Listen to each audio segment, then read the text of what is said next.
Welcome to all the bold, courageous, and powerful women tuning into Find Your Fabulous. I'm your host, Dr. Diane, and it's time to ignite your full power. Are you ready to embrace your talents and worth and unleash the wise goddess within? I've got the information, inspiration, and revelation you need to ignite your personal power so you can stop playing small and reclaim the passion and purpose that we all hold within us. Connect with other powerful spiritual women who yearn to be fully expressed. The world needs you. Full power. Let me guide you to find your fabulous and ignite your inner goddess. It all starts now on the Find Your Fabulous show.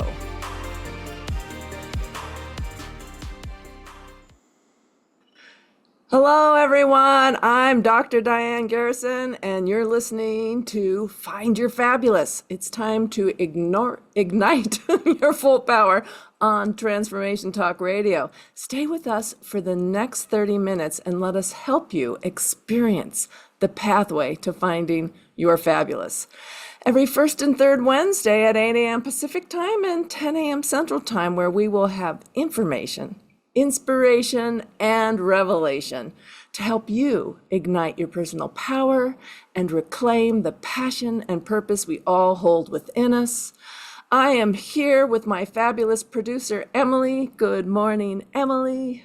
Good morning, Dr. Diane. And I'm a little wounded today, so if I get clunky, forgive me. So, today we are going to explore the pattern of death and resurrection, or birth, death, and rebirth. At this Easter season, we hear so much about death and resurrection from the religious stories. But it is also the story of Mother Earth with the coming of the spring. And if we have courage and the desire to grow and transform, it is also the pattern of our very own life. So let's get down and dirty as we explore our very own blossoming. Birth, death, rebirth is an ancient story with an ancient rhythm. The very cosmos, our universe, is tied to this continual process of birth, death, and rebirth. A star is born. It lives a long life by our standards, and when it's ready to die, it explodes in a supernova. Then the remnants of the dead star come together to form new celestial bodies. We humans, we are called starseeds because we are made of the same components of that exploding star, the very same elements that create stars. Death and resurrection is the story of our planet's seasons. In the winter, all the plant life and much of the animal life, and some humans, lay dormant, and they are rebirthed, re-enlivened with the coming of the warmer weather and the greater sunlight. And from someone who hails from Wisconsin up in the north of the United States, with the coming of the spring, it feels like my energy and emotional vibration are reborn. It is the Easter season, which celebrates the death and resurrection of Jesus of Nazareth. It is a very famous story known all around the world for over 2,000 years, and the very foundational component of Christian religions. But this story of death and resurrection existed even before Jesus walked the earth. It is a theme in the sacred myths and legends of many cultures. It seems to be a story built in our very psyches, our very spiritual DNA. Let's explore a few of these stories. Perhaps you have heard of the legend of Persephone, which comes from ancient Greek culture, which was about 4,000 years before Christ walked the earth.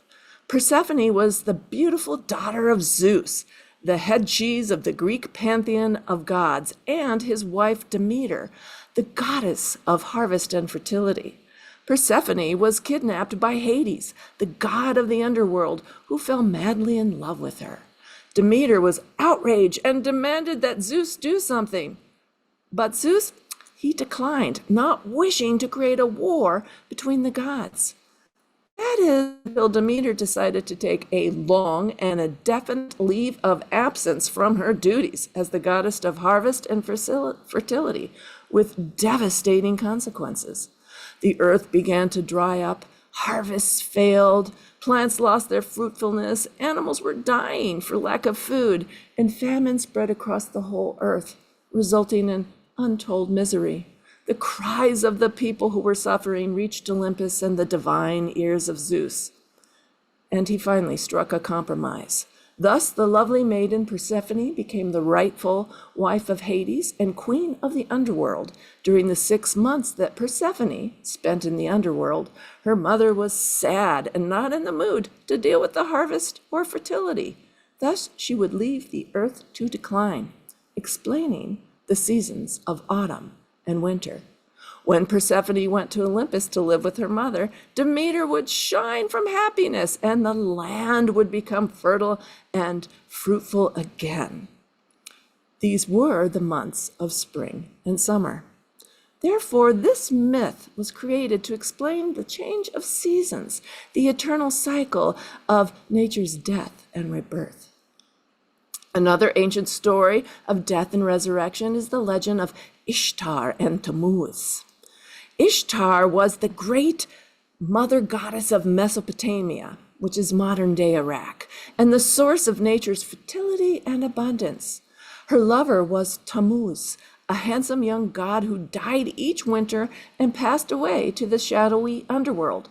For 6 months of the year, Ishtar traveled the realm of the dead to rescue her lover. During that time, the world was robbed of all fertility, reproduction, and growth. Sound like the other story? Ancient Mesopotamia dates back to about 2300 BC and was an agrarian culture, so this story helped them explain the seasons.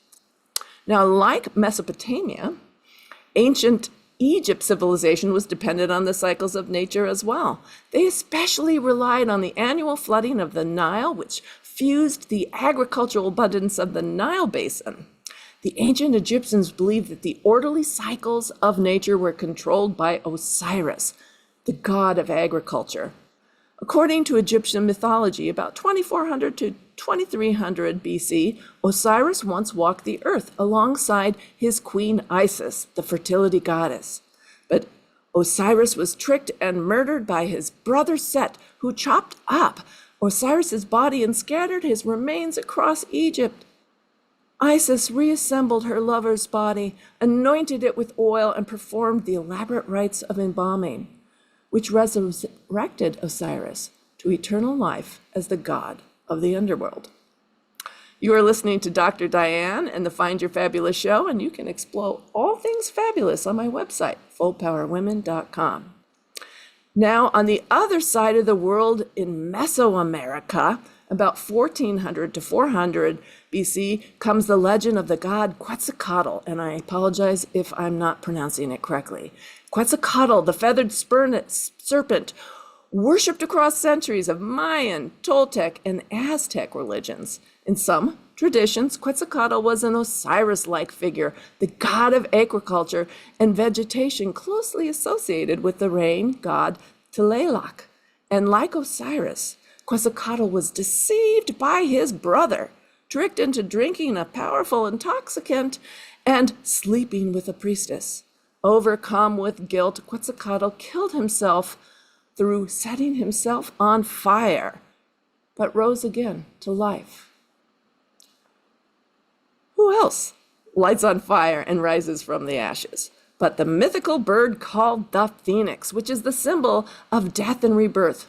For those fellow Harry Potter fans, in the second book and movie, Chamber of Secrets, Harry is twice saved by the reborn phoenix. Harry meets Fawkes, the phoenix, in Dumbledore's office. The mythical creature is looking very raggedy, and before Harry's eyes bursts into flames and leaves behind a pile of ashes. But later in the movie, when Harry is in the Chamber of Secrets facing another mythical beast, the giant basilisk, A resurrected fox brings him the sword of Gryffindor, the only weapon able to beat the beast. Harry kills the giant serpent, but is doomed to die because his arm was punctured by the great serpent's fang full of deadly venom. The phoenix sheds tears into the wound, and Harry was saved. That's 2 resurrections. Now, we cannot talk about death and resurrection without talking about the humble caterpillar. When the time is ripe, the caterpillar wraps herself in a cocoon, her own coffin, where she will completely dissolve and become goo, only to reform as a beautiful butterfly. When you think about it, that is completely miraculous. When you see the beautiful butterfly, it's hard to imagine how she transformed from a fuzzy worm to the winged work of art. I also want to mention the winged mascot of spring, the red-breasted robin. Robins, spiritually speaking, represent renewal and rebirth, the return of the spring. It's always good to see the robins return. If you have a robin as a totem, it means you have something to do, a new beginning to create. I looked up the spiritual meaning of robins because I have had, for the past 2 weeks, many close encounters with the lovely bird, like sitting on a rock right outside my office window and staring at me for a very long time. And when I pulled my goddess card for the week to start, I was given Medusa, who unfortunately got a bad rap as a monster with snakes for hair.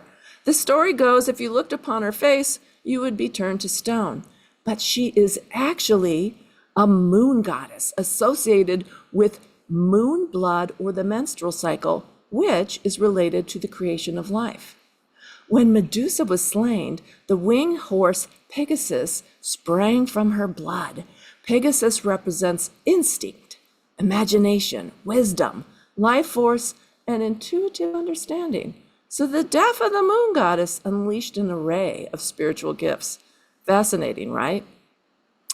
And with these fabulous stories, I am just sharing the tip of the mythological iceberg. Themes of death and resurrection are written all through human history. Birth, death, and rebirth represent an ancient continuous cycle that not only rules the cosmos, but rules the turning of the seasons and is embedded in the sacred legends of many different cultures. Rather than diminishing the history of Jesus Christ's death and resurrection, it suggests that his story had to play out the way it did, like destiny, as the theme of death and resurrection appears to be part of humanity's very anatomy, our cultural and spiritual DNA. For a fascinating read that goes into much depth on this topic, I suggest Anatomy of the Spirit by Carolyn Myss. It's spelled M-Y-S-S, although it's pronounced Mace. So you might be thinking, okay, Dr. Diane, this is all very interesting, but just what does it have to do with me? We will take a deep dive into this topic after a short break, so stay tuned. I'm Dr. Diane, and you're listening to Find Your Fabulous Show. You can find out all about me and my empowerment coaching at my website at www.fullpowerwomen.com, or reach out to me directly by emailing me at drdiane@fullpowerwomen.com. And now it's time for a break.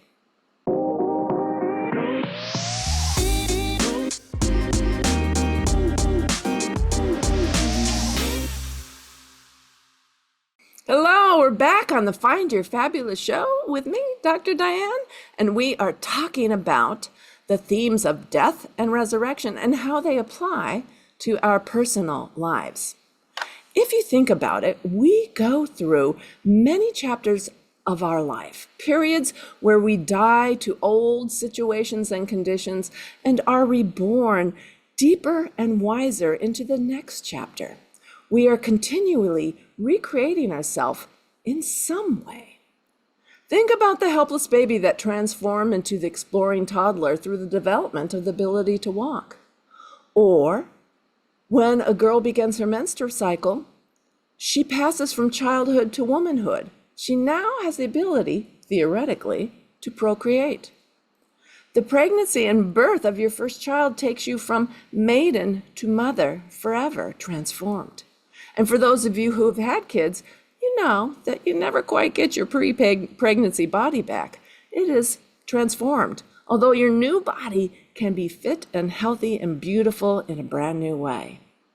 And for the parents, when that baby comes, your life is transformed from being a couple to now becoming a family.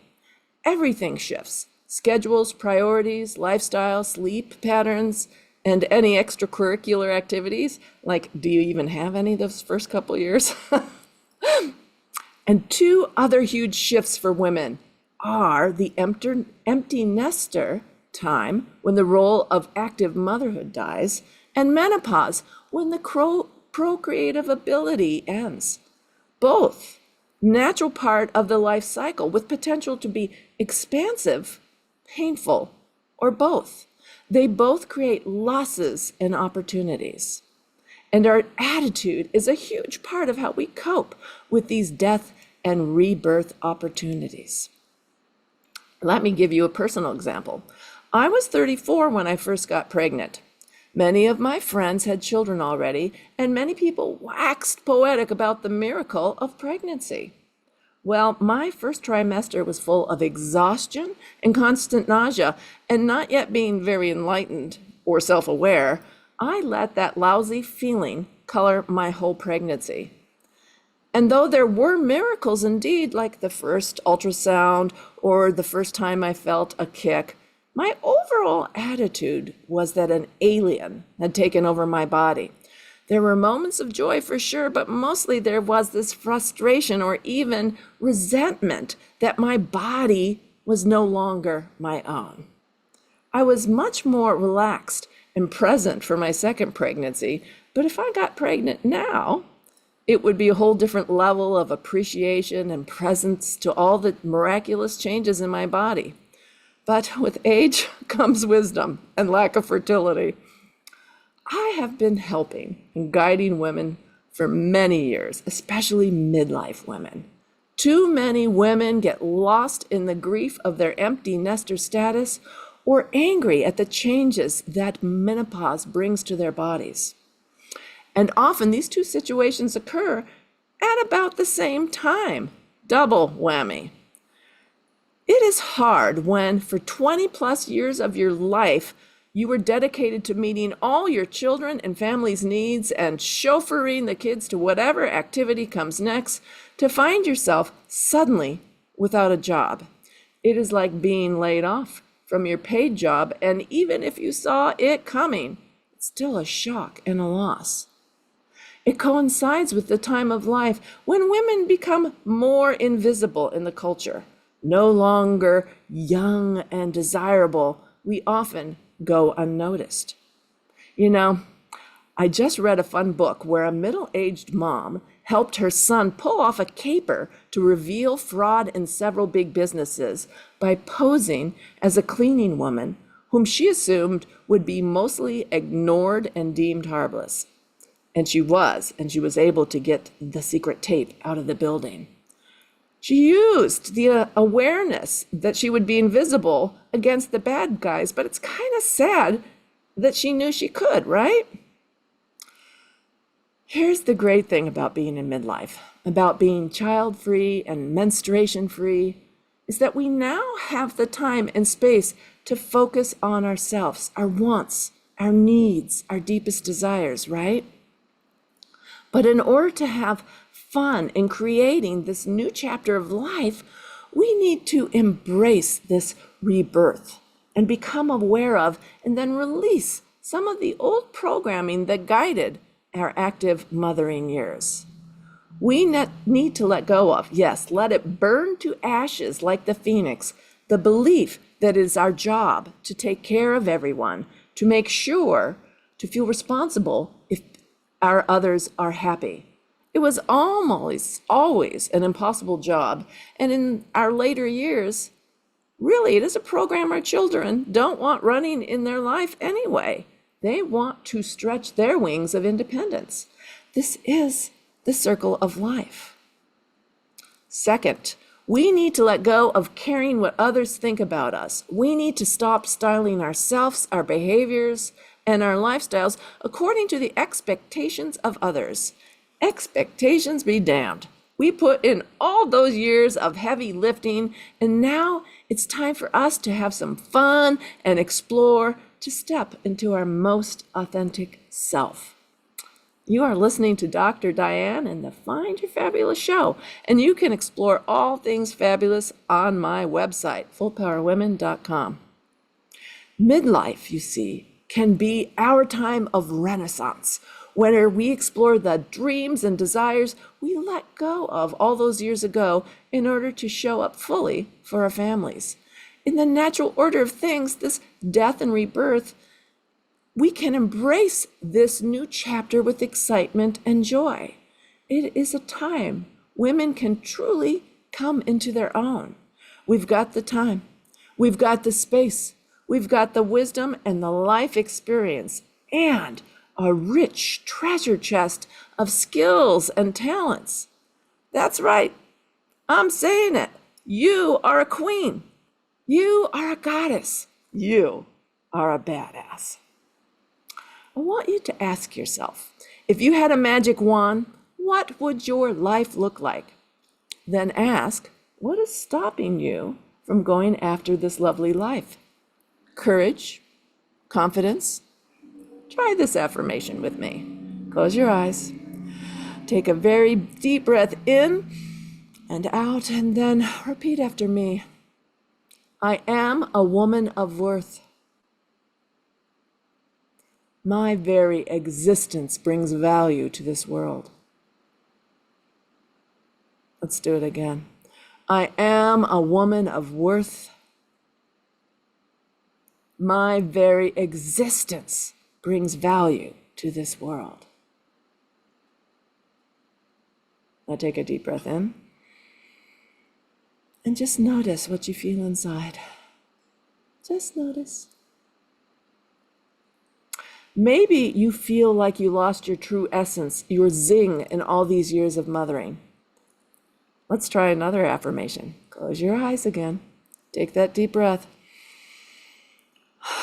Then repeat after me. I am a powerful, loving presence on the planet and have significant contributions to make. I am a powerful, loving presence on the planet and have significant contributions to make. Take a deep breath. Feel that energy.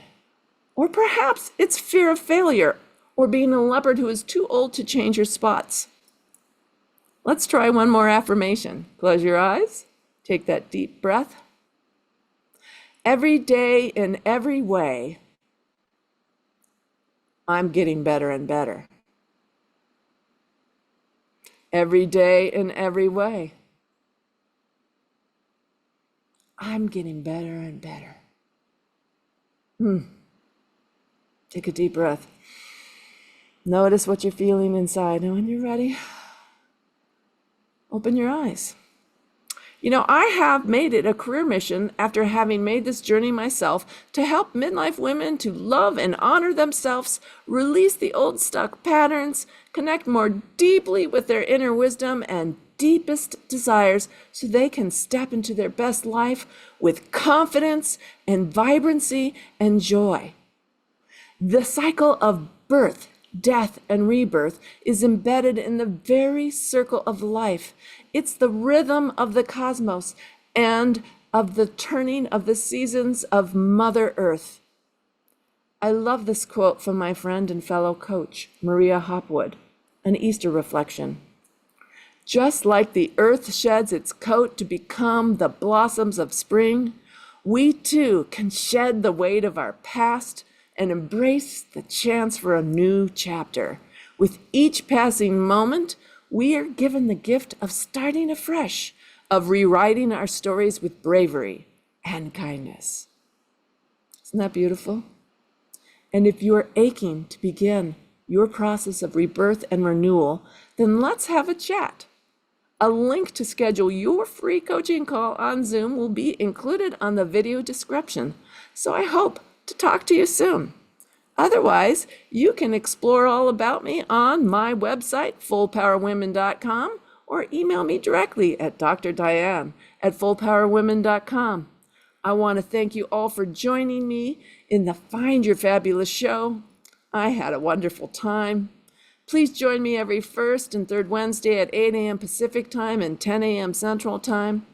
Next time on Find Your Fabulous on April 15th, I will be interviewing author Chloe Panta with her latest book, Untapped Magic: Manifestation Methods for Living a Limitless Life. You won't want to miss this one, so join me on the 15th. And until then, I bid you a fond farewell. Bye. I'm your host, Dr. Diane, and you have been listening to Find Your Fabulous. It's time to ignite your full power. Tune in every first and third Monday of the month at 8 a.m.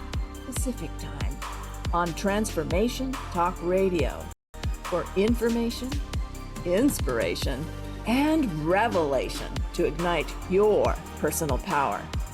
Connect with other bold, courageous, and powerful women who are ready to stop playing small and reclaim the passion and purpose that we all hold within us. The world needs you, full power. To find your fabulous and ignite your inner goddess, visit fullpowerwomen.com.